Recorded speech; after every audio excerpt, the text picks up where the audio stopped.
is Father's Day weekend. It's the 16th of June, and it's about 4:30 p.m. and we are on the home farm.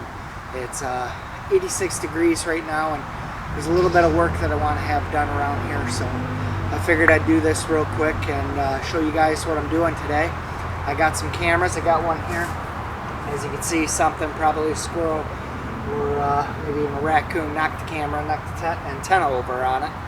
But you know, regardless, there is still a nice deer trail going through here that I think it probably took some pictures of still.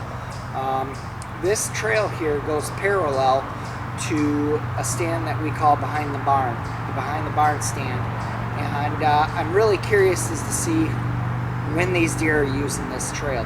Are they using it in the morning? Are they using it in the evening? Are they using it midday or at night? It's really hard to say. So I put this camera here. It's a little ways away, but definitely we should be able to get some pictures of something that pops out. Did jump a couple deer in here. Looked like a doe on a fawn walking over here, so that was kind of cool. But I'm just going to take the chip out of here, load it back up onto the computer, put the chip back in, and probably move this camera, see where else you know, we can hang a camera. And when I check these photos, if there's something big on here, I'll definitely hang a camera here again. But for now, we're going to pull the chip and leave this spot alone.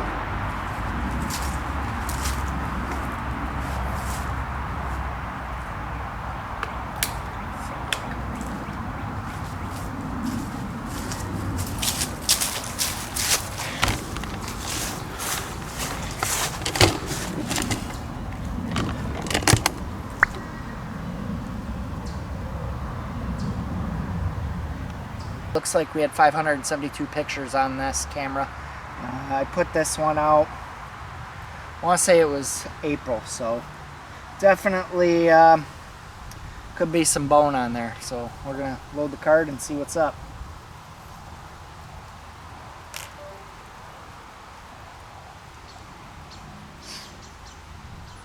Well, as you can see, right behind me, there's some pretty high grass and there's no deer trails. We are in front of the famous stand that I killed my big buck out of, and what we have here is another trail that comes up this ridge and into this field, makes these deer, you know, have easy access to come up here. Instead of going through a tangled jungle, they can come up this little road here. Well, I noticed in the shed season that there was a big tree that fell over, so I'm just gonna cut that tree so these deer can easily walk through here again. It makes it pretty important because, you know, it prevents the deer from coming behind us. They're more likely to use this stand and this road here to travel when hunting this stand. And it's important because a lot of times you can get away with these deer coming up here with an off wind. You know, as a serious hunter, you know, an off wind is killer to success. So we're gonna walk through here, hopefully not pick up any ticks, and we're gonna cut this this tree log out of the way. That way, you know, these deer can start using this again. And if I determine that, you know, we can put a camera in there, then we're gonna go ahead and do that. You know, again, it's just a quick video I want to make for you guys, just kind of give you an update of what I'm doing over the summer, and you know, just getting ready for deer season.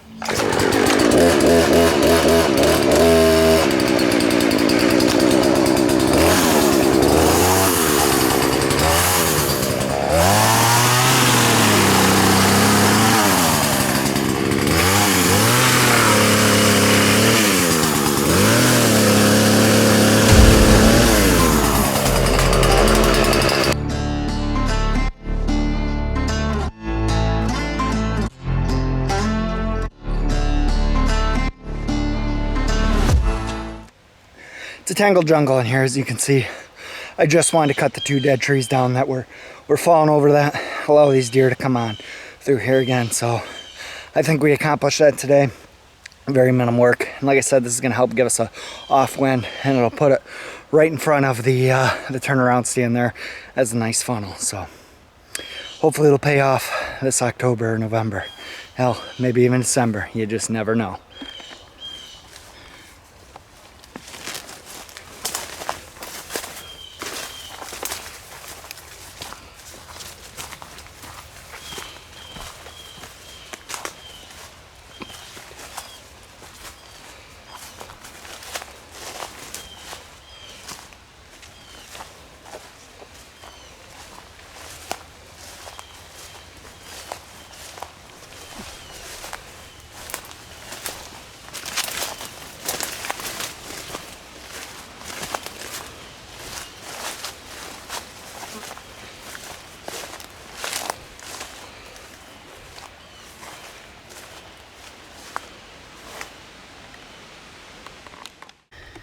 All right, we are at another spot here. You can see the stand right there. It actually fell apart, and my goal is to come in here and kind of clear this out a little bit. This is the fence line stand, and over the years it's produced. We haven't hunted it much. I hunted it I think 2 years ago, but I just want to clear it out so we can redo this stand.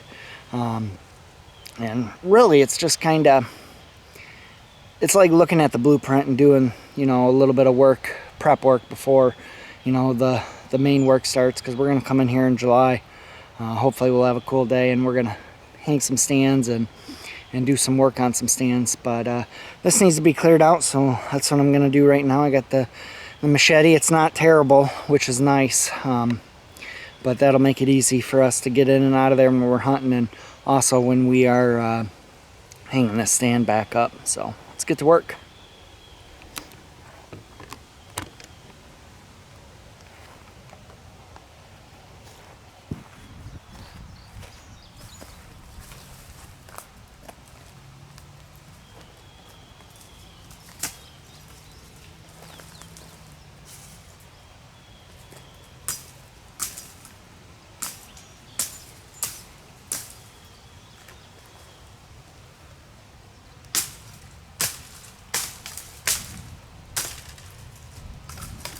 Well, we're here getting another camera. It's a cell camera, Bi-Point.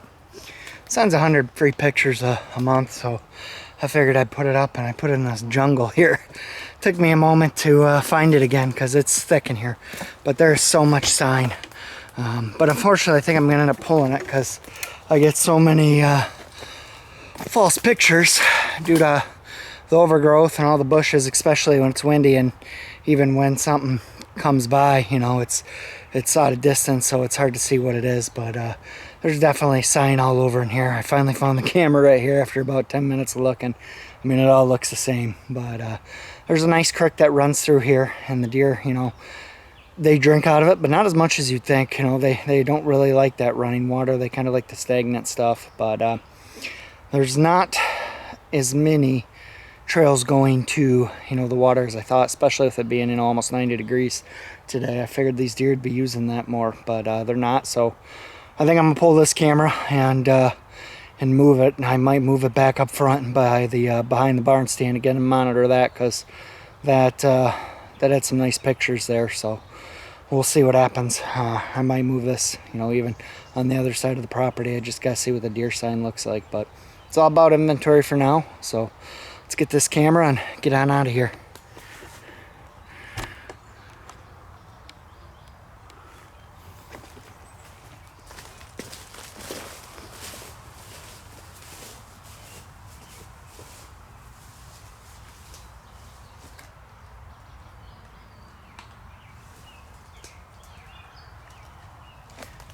Alright guys, I am at the stand that we call the Power Tower. I'm gonna hang some straps on 2 steps that I put up last year, you know, to get up even higher in this stand, you know. And we call it the Power Tower for good reason. It's high up there, you know, for the guys that like to watch us or watched us before, you know, that we like to hunt high.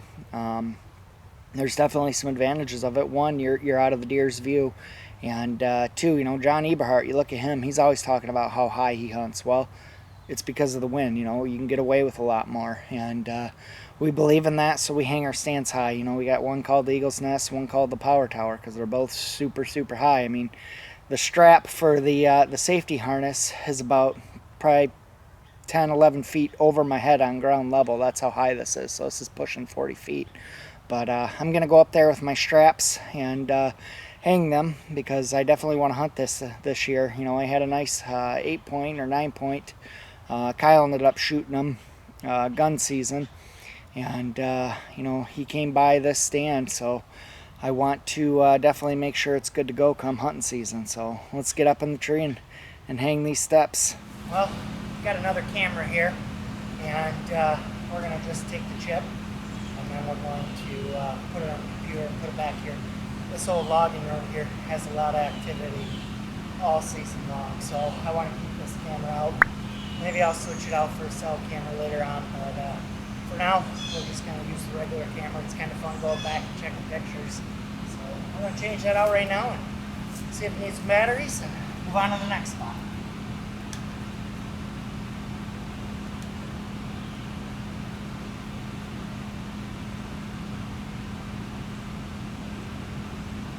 Alright, well, we're at the final camera check for the day. I got the camera right here. It's a Tacticam. I decided not to keep this one active. I just wanted to let it run and then come back and check it. It's been out since, I believe, February. But I'm expecting the batteries to be dead and maybe even the card to be full. I know I got the solar panel on there, but all these high grass, you know, blowing in the wind will definitely set some triggers off. So we'll check it, see what happens. Like I said, we're going to put the chip in the computer and then go back home and see what's on it. But I think I'm going to end up taking this camera completely down. I'll be back here in a couple weeks. If it's real active, I'll hang it then. But there's a lot of deer that move through here. In fact, my 10-point that I got this year, my first buck, I shot about 15 yards from here. And these deer just go woodlot to woodlot. So there should be some pictures. Let's see what's on it. Let's get up there.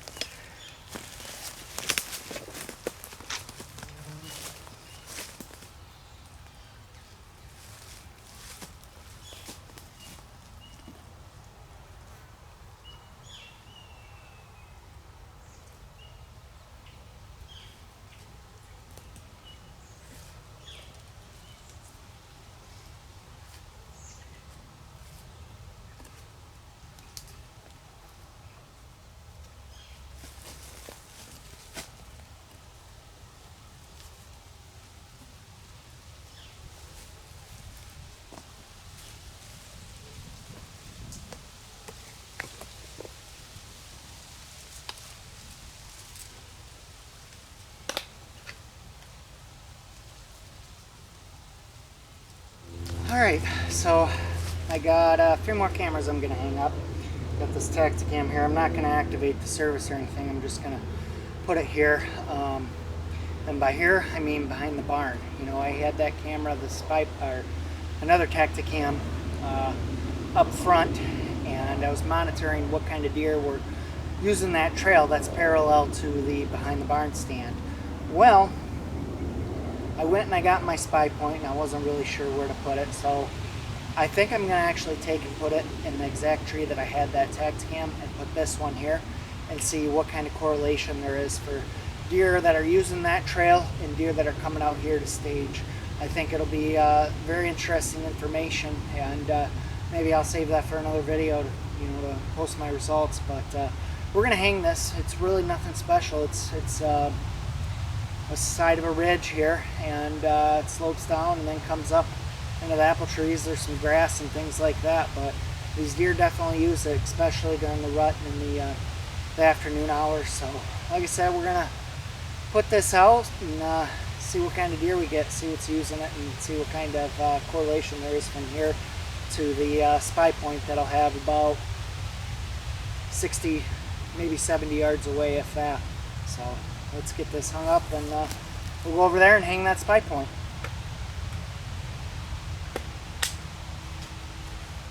Overall, I got quite a bit done in 2 short hours that I wanted to share with you. And although my card pulls were a little disappointing, especially with one camera dying early on, I have to remind myself it is still early in the growing season and patterns will change later in the summer, which keep me optimistic. Not to mention, once the corn, beans, and pumpkins all take off, we'll begin to pull deer from surrounding properties, and I fully expect a few mature bucks to show up. The quick deer chores that I was able to complete on this trip will make things a heck of a lot easier for my next visit on the farm.